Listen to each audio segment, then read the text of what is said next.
আসসালামু আলাইকুম ভাইয়া। আমি অপারেশন করেছিলাম যে 11 তারিখে। তো এখানে 3 দিন থাকার পর সুস্থ হওয়ার পর বাড়িতে গেছিলাম। বাড়িতে যাওয়ার পর কিছু টুকিটাকি মানে হাঁটাচলা করেছি।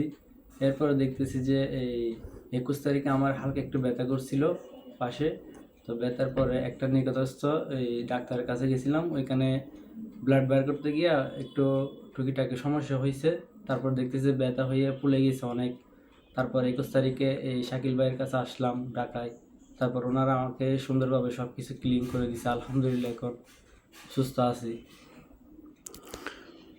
তো আপনারা ভাইয়ের মুখ থেকে যে বিষয়টা শুনলেন, আমি যদি নিজের মতো করে একটু গুছিয়ে বলি, ভাই দয়া করে একটু সোজা হয়ে বসা যায়? আমরা জি একটু সবাইকে দেখাতে পারতাম। জি ভাইয়া। আচ্ছা, তো প্রবলেমটা হয়েছে যে ওর 11 তারিখে আমরা অপারেশন করি। ও সুস্থ সবল হয়ে 2-4 দিনের মধ্যে বাড়ি চলে যায়। বাড়ি যাওয়ার পর তুমি তোমার ব্যবসাপাতি শুরু করছিলা? জি জি। আচ্ছা, ওকে প্রবলেম তো হয় না, নাই? কোনো প্রবলেম হয় না। আচ্ছা, তার মানে সে একদমই সুস্থভাবে তার কার্যকলাপ করে। নরমালি অপারেশন হলে একটু ফ্লুইড জমতে পারে। তো সেরকম একটু ফ্লুইড ওনার বুকে জমেছিল। তো উনি আমার সাথে যোগাযোগ করার পর আমি বলে দিই, আপনি নিকটস্থ কোনো ডক্টরের কাছে গিয়ে আমার ভিডিওটা দেখান, জি কীভাবে ফ্লুইড রিমুভ করতে হয়। ভাই ওই ভিডিওটা ওইখানে দেখায়, এই তো? জি দেখানোর পরে তারা সেইভাবে পানিটা বের করার চেষ্টা করে। জি তো আমার যেটা মনে হচ্ছে, তারা হয়তোবা এই কাজটায় খুব বেশি অভিজ্ঞতা নেই। তো পানি বের করতে গিয়ে তার যে সুইটা একটু ভুলভাল জায়গায় একদম মাংস পর্যন্ত পাওয়া দেয়। তো মাংস পর্যন্ত পাওয়ার ফলে তারা রক্তনালী পর্যন্ত পৌঁছে যায় এবং ওখান থেকে কিছু রক্ত টেনে বের করে। আমার ওনার যে আগে ফুলেছিল, আমি ছবিটা দিলাম আপনাদের। তো ওইটা খুব সামান্য, এখানে হয়তোবা 5-7 গ্রামের মতো পানি থাকার সম্ভাবনা জি ছিল। জি। কিন্তু উনি আমাকে যেটা বলল, কয় সিরিঞ্জ যেন বের করছে তারা? 7 শিশি। 7 শিশি, তার মানে 70 ml। তো 70 ml পানি ওইটুক থেকে বের হওয়া অসম্ভব। জি তারা যেটা করছে, ভিতরে গেড়ে দিছে, একদম গেড়ে দিয়ে রক্তনালী পর্যন্ত, রক্তনালী থেকে জাস্ট রক্ত টেনে বের করছে। জি জি। ঠিক আছে? তো যখন বের করা শেষ, সে বাড়ি চলে আসছে এবং ওই নালীগুলো থেকে তখন ব্লিডিং হয়েছে। ব্লিডিং হয়ে পুরা বুক ভরে যায়। ভরে যাওয়ার পর উনি আমাকে জানায় যে এই অবস্থা, এবং এই অবস্থার পরে আমরা আমাদের এখানে আসলে এটা বের করে একদম ক্লিন করে ঠিক করে দেওয়ার চেষ্টা করি। তো এখানে যেটা গুরুত্বপূর্ণ ব্যাপার, যে যারা যেটা না জানে তাদের থেকে বিরত থাকা উত্তম। না হলে এই ভাইয়ের মতো বিপদ হওয়ার সম্ভাবনা আছে। এই সমস্যাটা যদি ভাইয়ের আগেই হইতো, এখান থেকে যাওয়ার পর সেই দোকান পাশে হাঁটা চলাফেরা এগুলো করতে পারতো না।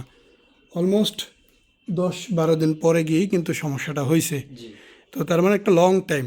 অপারেশনের কাটাছেঁড়া 10-12 দিন পর্যন্ত ওপেন থাকে না। থাকলে 10-12 দিন একটা মানুষের রক্তক্ষরণ রেগুলার হইলে তো সে মারাই যাবে। তো দিন শেষে ওর হচ্ছে ওই ড্রেসিং করানোর পরে হয়তো কোনো ঝামেলা হয়েছে, তারপর থেকে রক্ত বের হয়েছে এবং আমাদের এখানে আসার পর ক্লিন করা হয়েছে। তো এখানে আপনারা মাথায় রাখবেন, যে যাই করেন একটু ভালো অভিজ্ঞ জায়গায় করবেন, যারা এই বিষয়গুলো বুঝে। প্রয়োজনে কষ্ট হলেও আমাদের এখানে এসে ড্রেসিংটা করে যাবেন। যেমনটা ভাই আসছে আমরা করে দিয়েছি। বুকের একটা অংশ একটু লাল দেখতে পাচ্ছেন, সেটা খুব বেশি কিন্তু না। বাট প্রথম দিন উনি আমার এখানে যখন আসছিল, পুরো বুকটাই এরকম লাল ছিল, এরকম উঁচা ছিল একদম। উঁচাও ছিল। এখন সব কিছু যেহেতু বের করা হয়েছে, বের করার ফলে কিন্তু এখন এটা সমান হয়ে গেছে। কিছু জায়গায় লাল আছে, আমরা টিউবটাও রেখেছি, টিউবটাও কিছুক্ষণ পরে আমরা খুলবো।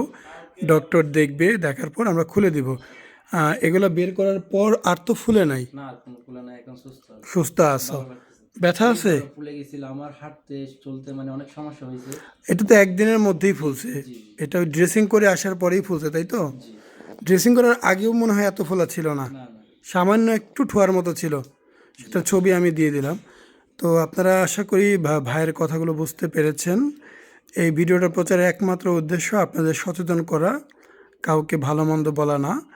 আর এইটুকু বোঝানো যে যারা যেটা করে, যে যেটা করে তারা সেই ব্যাপারে এক্সপার্ট। অবশ্যই এক্সপার্ট জায়গায় কাজ করবে, না হলে শুধু অপারেশন কেন, সামান্য ড্রেসিং করতে গিয়ে অবস্থা খারাপ করে ফেলবে। অপারেশন তো অনেক বড় ব্যাপার। যাই হোক, আমরা আজকে এটা দেখবো, এটা টেক কেয়ার করবো। ইনশাআল্লাহ এরকম কারোর সাথে না হোক, এটা আমরা দোয়া করি। তো এখন মোটামুটি ভালো আছে তো নাকি? জি, আমি একটাই বলবো সবাইকে, যেন সবাই একটু সতর্ক থাকে, ভালোভাবে চলাফেরা করে। আর অভিজ্ঞ ডাক্তার ছাড়া মানে লোকাল ভাবে এই চিকিৎসাটা না করানো এটাই উত্তম। কারণ এটাই আমার ঠিক। একটা সমস্যা হয়েছে, বড় ধরনের প্রবলেম। আমি চাই না কারো এই সমস্যাটা হোক। কাউকে খুঁজছেন? নর্মালি যারা পানি টানি বের করলো, তো যখন দেখলো এটা ফুলে গেছে, তখন কি তারা কোনো ট্রাই করে না এটাকে কমানোর বা এটা একটা সলিউশন দেওয়ার? না, ওনারা বলছে যে ডাইরেক্ট অন্য জায়গায় চিকিৎসা করানোর জন্য। মানে ওনারা আর চিকিৎসা দেয়নি? ওনারা বলতেছে অনেক প্রবলেম হবে, এটা সেটা বিভিন্ন জায়গার মধ্যে যাওয়ার জন্য। আচ্ছা, অন্য তো রেফার করে দিছে। জি জি। বাট কি প্রবলেম হয়েছে সেটা তোমাকে বলে নাই? না না, কি প্রবলেম হয়েছে সেটা বলে না, বললো যে অন্য জায়গায় যান। মানে তারা আর পারবে না? না। তারা পারবে না, অন্য জায়গায় তোমাকে রেফার করে দিছে। জি বাট প্রথমবার যখন পানি বের করতে গেছে তখন তারা পারছে? জি, তখন বলছে যে একটু অপেক্ষা করে পানিটা বের করে দিই, কিন্তু পানি বের করতে আবার ভুল জায়গায় সুই দিয়ে সব রক্ত বের করে দিল। পরে আর যখন দেখছে যে একদম সেরা বেড়া, তখন অন্য জায়গায় ভর্তি হয়। ওর কিন্তু রক্ত শূন্যতা করে ফেলছে। ওর হচ্ছে হিমোগ্লোবিন আমরা এখানে আসার পর টেস্ট করছি 8.5। জি। হিমোগ্লোবিনটা আজকে হয়তো একটু বাড়বে এখন, যেহেতু তার তো ব্লিডিং হয় নাই, এখন একটু গাল সব আসতেছে আস্তে আস্তে। শরীরটা নর্মাল হচ্ছে। তো বেশি বেশি যেসব খাবার রক্ত হয় ওগুলা খাও, আর একটু ধৈর্য ধরো, কেমন? জি ইনশাআল্লাহ। ইনশাল্লাহ সব ঠিক হয়ে যাবে, কোনো কিছুই অঠিক থাকবে না। যা হবার এটা একটা দুর্ঘটনা ঘটছে, যারা করছে এটা তাদের অসতর্কতার জন্যই হচ্ছে, এবং তারা তো সবাই এই ব্যাপারে এক্সপার্ট না। জি তো যদি সতর্ক থাকতো হয়তো বা এরকম দুর্ঘটনা নাও ঘটলেও পারতো, পানিটা থেকে গেলেও কোনো ক্ষতি ছিল না, জি ঠিক আছে? কিন্তু যেটা পরবর্তী ব্লাড জমছে ওইটা বের করা ফরজ, নাহলে ওইটা ক্ষতিকারক হয়ে দাঁড়াইতো। জি। আসসালামু আলাইকুম, মোহাম্মদ শাকিল হোসেন বলছি। 2017 সাল থেকে আমরা গাইনোকমার্সি নিয়ে নিয়মিত কাজ করছি এবং ভিডিও প্রকাশ করছি। এই চ্যানেলে যারা নতুন এসেছেন, আপনাদের কাছে অনুরোধ থাকবে আমাদের এই চ্যানেলটি আপনারা ভালোবাসা দিবেন এবং সাবস্ক্রাইব করবেন। এবং যারা অলরেডি সাবস্ক্রাইব করেছেন তাদেরকে অসংখ্য ধন্যবাদ। আপনারা কমেন্টের মাধ্যমে আপনাদের মতামত জানাবেন। ধন্যবাদ।